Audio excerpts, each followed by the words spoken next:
Alright guys, we're going to start on this. First, you're going to want to get this nut off right here, down on top of the motor mount. Let me see if I can get a better picture for you. Right there, it's a 16 millimeter head on it. Let's see if we can get it better. There we go. There we go. 16 millimeter right on the top. Bam. You're going to take that nut off, and then I'll show you underneath.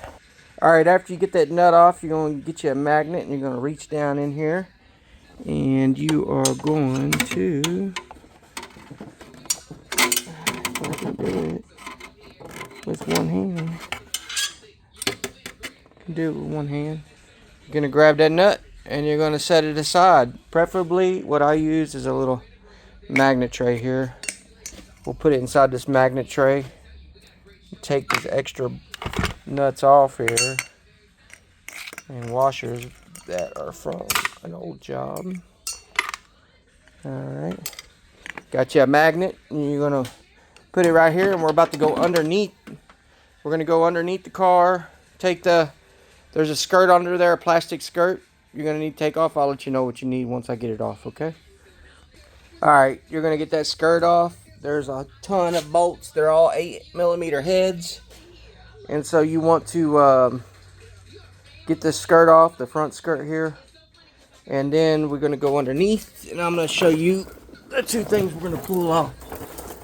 If I can locate again. I just had it. There's that. Okay. Right here. Okay. This one, it's inverted Torx. Right there and right here. See if I can get right there, inverted Torx, and right there. And I will tell you the size here in a few seconds when I get them out. Alright guys, here it is. It's an E14 inverted Torx, and as you can see here, that's what it looks like. These are the two bolts you're going to take out to the motor mount. Now, here's the tricky part. We got to jack this engine up. Well, I'm going to be using a porta power. If you only have a jack, that's fine, I guess. But you got to make sure you don't put it on aluminum, because you can break the aluminum. And you got to make sure you're in a good spot on the engine to jack the engine up, okay?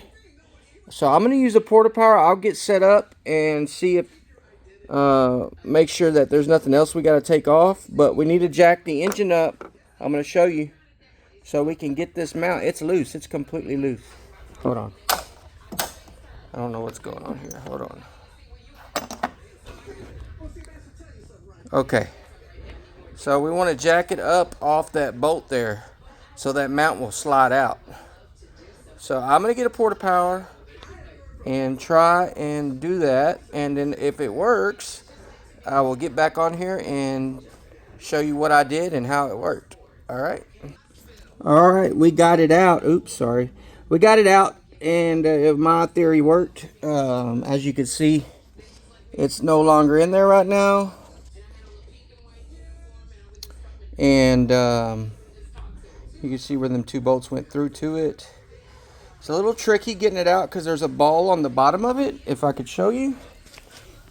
This right here, this little flat spot, it's like sits down in there. So you got to kind of raise it up and work it out. But let me show you underneath what I have set up. I have my porta power jacking the engine up.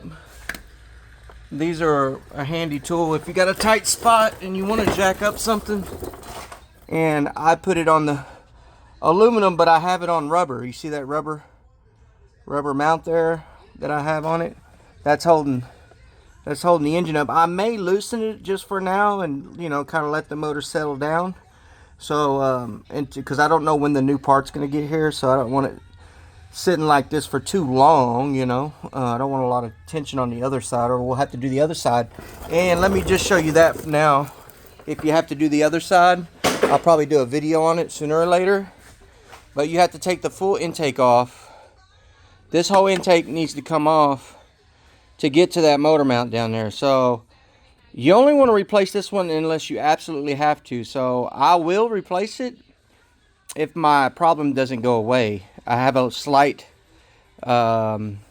vibration in the steering wheel, and I figure I'll do the easiest first. And we saw a whole bunch of gap there, and we think this part right here is hitting that metal part right there that it sits on top of, and I think that's what's causing the vibration. So anyways, if it doesn't fix it, I'll do the other mount, and then I'll do a video on it showing y'all how to do it. Everybody have a good day, man. Hope this helps you if you have a BMW 328i.